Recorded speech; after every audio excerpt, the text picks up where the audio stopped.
Welcome to this episode of the Erasing Shame podcast. I'm your co-host, DJ Chuang. And on this episode, I'm talking with Steve Hong. How are you? Doing fine, thank you. And Steve Hong is based in San Francisco. And he's given a lot of thought to the topic of shame. And he lives a very embodied life, which means being local or hypo-local, builds a lot of deep relationships. And we're going to have a conversation about what he's discovered and excavated about shame. How does that sound? Sounds good. I look forward to it. Now, the name of this podcast is Erasing Shame, so I'd love to tease out a bit more of how you came to the term excavating shame. And as you do that, you might share a little bit your background on how you got to where you are. Those are two different threads. Bit of bio. Born and raised San Francisco, studied engineering, and then went into ministry. I found that a lot of Asian American ministers followed a similar path. Transitioning from engineering to ministry brought a lot of shame to my family. That was the biggest obstacle, threshold, because there were expectations on me, particularly from my father, to do what was most honorable, and that did not include going into ministry. Right, was on staff with Campus Crusade for Christ, later named Cru. I pastored a couple of churches. But I'll say this, the thing that brought the most shame was refinishing floors, joining a company of missionaries. They started a secular company because they wanted to, Jeremiah chapter 29, they wanted to seek the shalom of San Francisco in the most incarnational way possible. So they started a secular company, which we've since been recognized by the city and, gotten some awards. But my dad didn't care about that. The fact that I was a blue-collar worker, scrubbing floors and serving other people, brought greater shame. You couldn't even look at me in the eye. To your second question, actually your first question, erasing shame. The gospel, when I read the gospels, it's pretty simple. Jesus died for our shame. The parables of Jesus, I see, especially when he encounters people, he invites people in their shame and elevates them to places of honor. When I think of the Hall of Fame, as it's commonly called in Hebrews chapter 11, you can pretty much trace from Adam to Noah to Abraham to the barren women to the shepherds to pretty much everyone who's marginalized. God reverses our shame.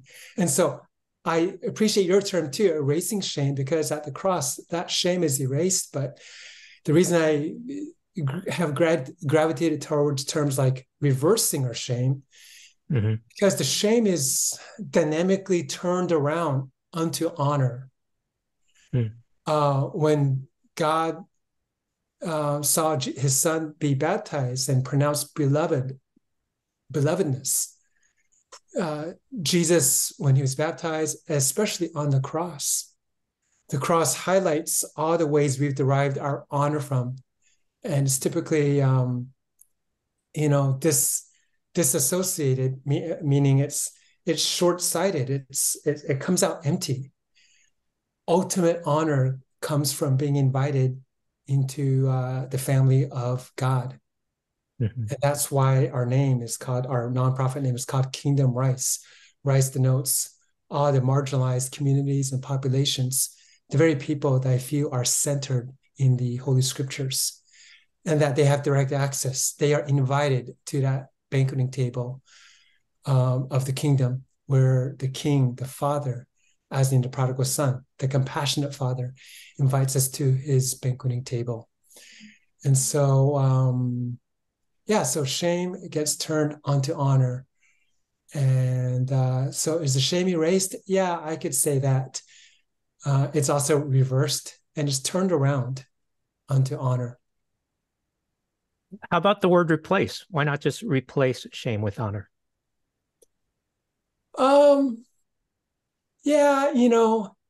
These are all ideas.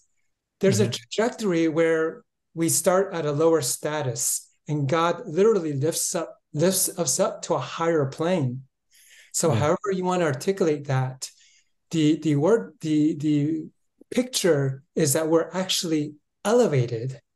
So is it replaced? Yeah, you could say so. Is it erased? I mean, I think we tend to look at words and concepts atomistically, but if you widen the lens, the whole picture is that dynamic where we are elevated to a place and invited into a space that presents utmost honor, utmost dignity. Okay.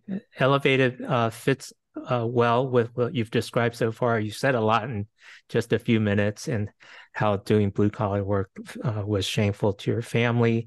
And we've yet to describe or define the word shame. And I don't know if you have a good definition that can help us to see why doing blue collar work might be perceived shameful when there's plenty of people that do blue collar work and it's meaningful, and we need people to do that.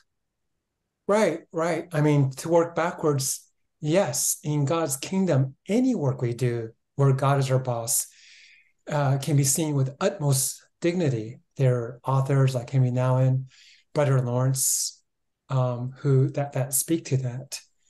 In my Asian culture, my family, I hate to admit it, it's true, a lot of Asians, but we've subscribed to the model minority myth, a myth that elevates us based on a false narrative that our worth and identity is based on income and having jobs that tend to surround engineering or law or medical fields. The definition of shame, I don't know if this comes from Brene Brown or whoever, other popular authors, but in the most simplest terms, shame identifies what's wrong with us. There's something wrong with me, versus commonly guilt is something wrong that I've done. And of course, you can turn to the beginnings in Genesis chapter 3, when Adam, disobeyed God. He felt guilt, he felt shame, and sewed fig leaves together, and experienced fear too. He was afraid and hid from God. And we see a reconciling of all of those and more throughout the Gospels. Well, now that you mentioned Genesis 3, Dr. Kirk Thompson's done some neuroscience and study about shame, and he describes how shame causes us to hide. Oh, yes.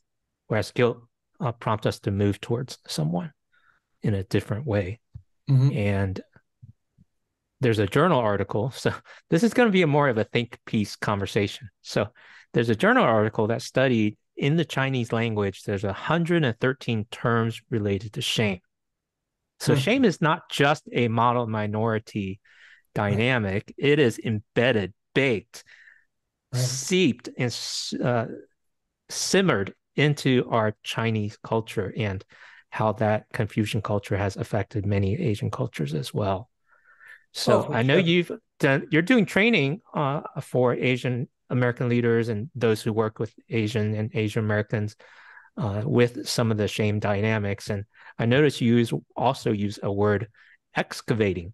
So describe how that helps us de-escalate, or take the shame dynamic, take the power away from shame, so that we can receive and live in the honor God bestows upon us. Yeah. Before we go there, let me clean up one thing. I train Asian leaders in Asia and here. But we go beyond that, because shame is not just an Asian dynamic. True, it is ensconced in Confucian values and more. But it's worthy to point out that shame has been a part of North American culture, Western culture, for a long time. You think about the military, you think about sports teams. Jackson Wu, who's now Brad Vaughn, writes a lot about that in his writings. Chris Flanders, who edited a book I contributed to, co-editor to be specific, says it this way, that shame, honor culture is found in every culture. It's just a matter of where you look. And surely with social media, shame culture, if you will, is all upon us. Brene Brown says that shame is today a silent epidemic. It affects everybody. Also, she says, but we don't talk about it enough. Mm-hmm. So how do we name the shame? How do you turn it around? Well, you've got to name it. And how do you name it? Well, all cultures, especially Asian culture, as you pointed out, DJ, it's a part of our narrative. And so I give space in our training for people to name this narrative. Now, some of that narrative is painful or traumatic. And so I use the scriptures, really. I mean, you look at Lamentations, there's a recent book by Soong Chang Ra, Prophetic Lament, and an old book, Wat Kaiser, I believe, that makes the point that, you can come in from the side, in other words, third person, and describe this pain, or use third person narratives or historical narratives. So that's what we do. We take narratives so that we can begin to describe, and then we can find however much of this shame narrative we give points of attachment so that we can begin to name the shame that we've experienced. For many Asians, of course, that's coming over, immigrating to this country. For my African-American friends, you can't even use the word immigration because of the slave trade. So I put people together based on the contours of their narrative, so we can excavate. And so the excavate, just like you think of paleontology, is something that you need to do very carefully. And as you do that, you discover treasures. And we don't advertise safe environments, because whenever you advertise it, there's always someone unsafe typically. But as much as we can, we use structures that I learned from people who have written a lot about lament, people who have, exegeted a lot regarding the lament genres of the Psalms, just a huge scripture that we have regarding lament, and using wisdom to help us to excavate stories of shame and to find our own story. So we can begin to see it, name it, describe it, and then we can offer, well, here's a narrative that we can choose to subscribe to. And that is a narrative of honor, a narrative of invitation. Well, good. Thanks for giving us that quick overview, or in-depth insider look at that overview. And like you said, the issue of shame is a human story. It goes all the way back to Genesis 3. So it's in every culture. It just looks different in different places. It has different flavors and different accents in different cultures. One group of missiologists have researched and estimate 2/3 of the word run on the honor shame operating system. Yeah. And so it's a global thing, and the social media has brought out certain dynamics there. And shame isn't just a painful feeling we feel. It is also something we could weaponize and do to other people. It can also describe the brokenness in our relationship with one another, or even with ourselves. It's a huge topic, and that's what we've discovered as we talk about it here on the Erasing Shame podcast. Not only is it huge, it is, synonymously saying it is relevant, it is timely. Let me say something arguably prophetic. The Christian missionary movement, to some degree, is still stuck on a guilt-based only, or penal substitution atonement only way of presenting the gospel, one that guilt trips people. And what you just said, that a majority of the world, and especially with the globalization of world dynamics, author Ray Bakke, just passed away a couple of years ago, or last year, said that urbanization and Asianization, in other words, the influx of Asian culture, has pushed this even more.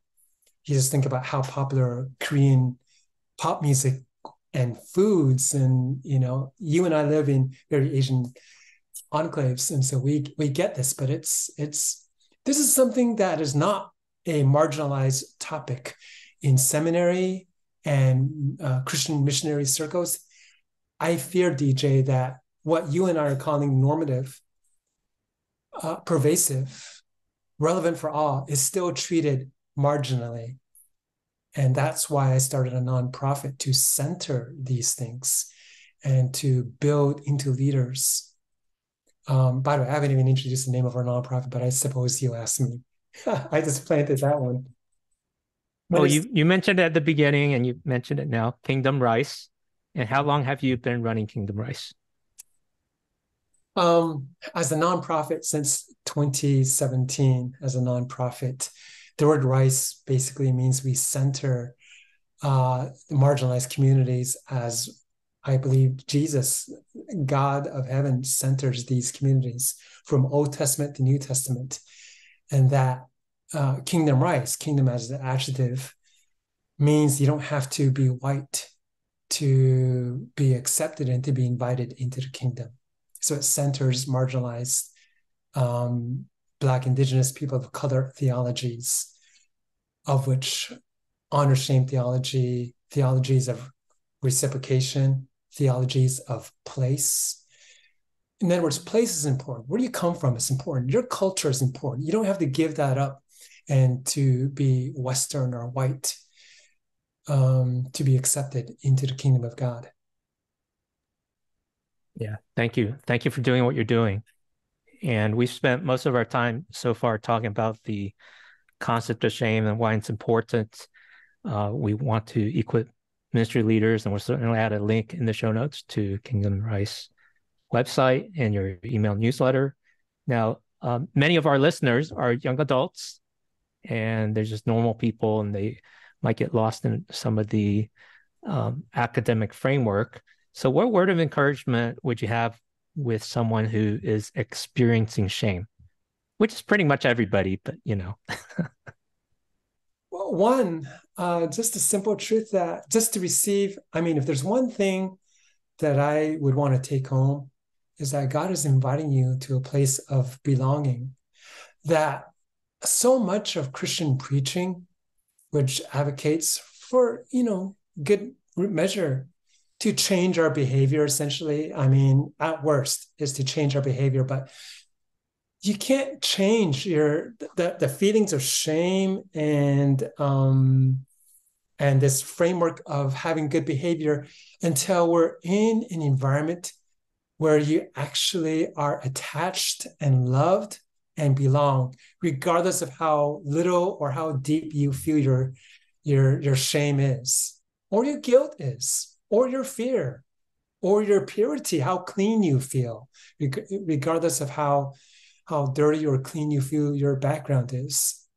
It's really, really important to find, be it through a church or spiritual community, because they come in all sizes and forms, Zoom, I don't care what it is, but you need to be in places that reflect a place where God is experienced through this invitation. And that's the environment where we can begin to work out all the things that separate us from God, be it whatever degrees of shame, whatever degrees of guilt, whatever degrees of fear, whatever degrees of feeling dirty or impure. And then in those spaces, we can actually, as it says in Romans, work out the members of our body. We can name old habits, and we won't be judged by them. We can repurpose them for righteousness and for good. And sometimes we have it backwards. Whenever we're in a community that expects behavioral change first, then frankly, I believe that will not be long-lasting change. Colossians 3 comes to mind. The joke in the NIV is titled Rules for Holy Living, but the whole point is rules don't work. When God called us to his own and called us to his banqueting table, identity gets changed first. And lastly, the most prophetic word I'll say is, if all this is true, as you look at the scriptures, then there's really no waging war within ourselves. There's no waging war between the flesh and the spirit, or the sinful nature, as the NIV used to say. That's a very individualistic, psychologized way of working things out. I don't believe that's scriptural at all. And actually, the NIV, that's why they changed back the terms to flesh. And you can look into Gordon Fee and the guy who edited the NIV. Brad Vaughn on the Patheos website has a new article about this. Ben Shin from Tabit has some sermons from 20 years ago about this. So it's floating. It's been floating around evangelical circles for a long time. All that to say, there's no room for victim mentality. That we are simply that we are victim to our past history. That's not to say that you won't always that the wounds that we carry won't sting, but we can surely take the sting out of our wounds in a place where we are accepted, a place where we call home. And that's why last thing I'm going to say is, especially in Asian places, the gospel usually starts with belonging before any kind of behavioral change. Well, I think that's true for Asians as well as non-Asians. Right. And what you said unconsciously or intentionally was actually the subtitle of my webpage back in 1999, that I've been longing to find a place called home. Yes. And that sounds right. That resonates for me, that if I or if someone can find a place where they can belong, where they can be accepted for who they are, regardless of their background or what they've done or what they look like, that begins their journey of renewal and honor and coming out of that shame that causes us to hide.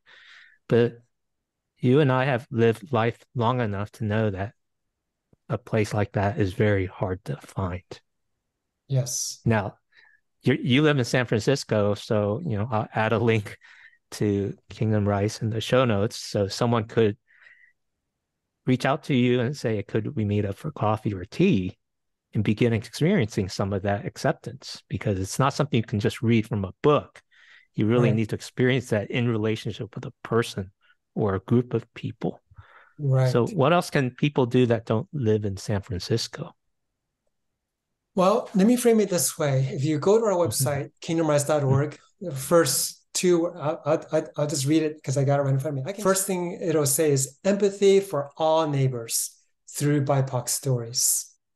So that doesn't directly address DJ's inquiry, but it does summarize really the way I read the book of Acts. The work of the Holy Spirit enables us to empathize with all neighbors, especially neighbors we could not even imagine. And that's why we're in San Francisco, because we have all kinds of neighbors that we simply could not imagine relating to. Those who live on the other side of the tracks, those who threaten our well-being, those who are reported in the news. But that's exactly what I see in the book of Acts. So what can we do? So the other two big words you see on my website is imagine and embody. So the first word, imagine, if you were to come to San Francisco, or if you go to our website, you'll see videos of excursions and immersions into different neighborhoods of San Francisco, where, neighborhoods like Chinatown, my favorite, or New Chinatown, the first place where Asians could live without, this is getting too deep. I have to finish the sentence now. A neighborhood where Asians could live without making the buildings look orientalized. In other words, without needing to make buildings look like how white man wants the buildings to look. And so we take seminary students, church groups, all kinds of people. I've brought thousands of people through these neighborhoods, and I've written about them. We have an iPhone app on the website. We have virtual immersions with pictures provided by award-winning author Kathy Chin Leong in her recent book, Chinatown, which I also contributed to. So I'm naming these so we can put those in the show notes as well too.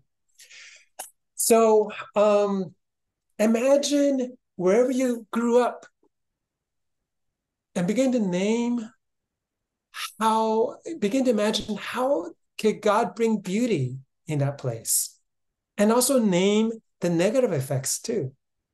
As much as they're able to, find resources, articles that will help you to just tell your own story, where you came from, how you were shaped. And if you want to go a little bit more specific, how did you learn to love? How were you shaped to love? To borrow from Dallas Willard's book, Divine Conspiracy, I think it was Book of the Year 20 years ago. How were we discipled? How did we learn to deal with trials? Because how could you possibly deal with shame? And for that matter, how could you possibly be discipled by the Lord if we can't name how we've been taught, essentially naming past masters, naming past lords? And to excavate means to name both the beauty. Yeah, my parents tried their best, immigrant parents, and they brought provision to the table every day in the form of rice. And that's good. But maybe there's a shadow side, but that love was conditioned upon good grades, etc. Typical Asian American story. And as we do that, we will find ourselves able to honor our own story, honor the story of our parents, as some of you know, that comes with their promise, and to honor the stories of people that are thoroughly unlike us. And we'll end up being or growing to be a kind of person that can make space for other people and other stories. No longer forcing people, well, let me back up. No longer forcing ourselves to acquiesce who we are in a white America, but we could be fully ourselves. And making space for other people, not to a white God, but to a God that creates a place, in as much as the word salvation denotes a roomy place, an invitation to a place where you could be yourself. And in so doing, again, a place where that shame can begin to be reversed.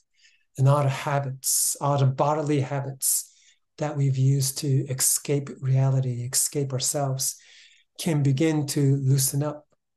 And we can begin to see transformation that starts with a new identity. Wow, you have given us a lot of meat to chew on. So thank you very much for doing that. Thank you for... Hopefully that's not too much and not too convoluted. Well, it's not convoluted. It's definitely dense. So I would call it meaty. And well, it's like chewing on good meat. We offer a 6-week course and even that's just the beginning. Yeah. But it's all surrounding the words imagine. And I'm working, one of our websites, which I'll send to you, has resources like just book-wise. There's an educational piece for sure. Okay. But there has to be a social piece, connection, online, all right, in person. Good. Well, this is the invitation. So be sure to check the show notes at erasingshame.com. We'll connect you with all the opportunities that Kingdom Rice offers. And I'll also mention another one that's freely available online called Subtle Asian Mental Health. It's a Facebook group with 61,000 members where people can share anonymously when they need care and support or have a question about the challenges of life when it comes to mental health or relationships or those things that affects us in areas of shame as Asian Americans. So I'll add a link in the show notes there as well. I'm a board member of Asian Mental Health Collective. It's a non-faith space, but it is a brave space where people can begin naming some of those things, because that is very much the first step towards healing and reversing that shame. Well, Steve, do you have a final words, or we can wrap up? Final words. This is an exciting time. It's been a painful time post-pandemic. AAPI hate. Some of you know Russell Jung, who says, we've got to, not his words, my word, excavation, which is actually a word from my former board member, Nate Lee. He gets the credit. But we need to excavate the inherent biases by which we see people. At the end of the day, God's love for us and for our neighbors is why we do what we do. And I would certainly welcome any inquiries you may have. So you can contact us on our website.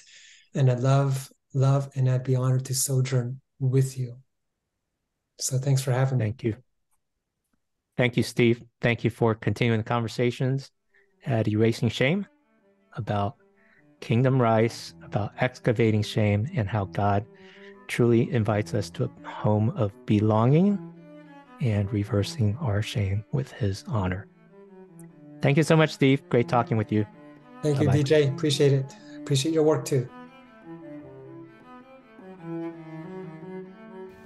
Thank you for listening to the Erasing Shame podcast. Check out the show notes at erasingshame.com and subscribe to our email for updates. We would love to hear from you, so please add your comments at our website or on social. Subscribe on Apple Podcasts, Spotify, or any podcast app, and you can also subscribe on YouTube or follow on Facebook. Please add a rating and review so we can reach more people with our message of health, hope, and compassion. This podcast is the digital outreach of Christian Asian mental health.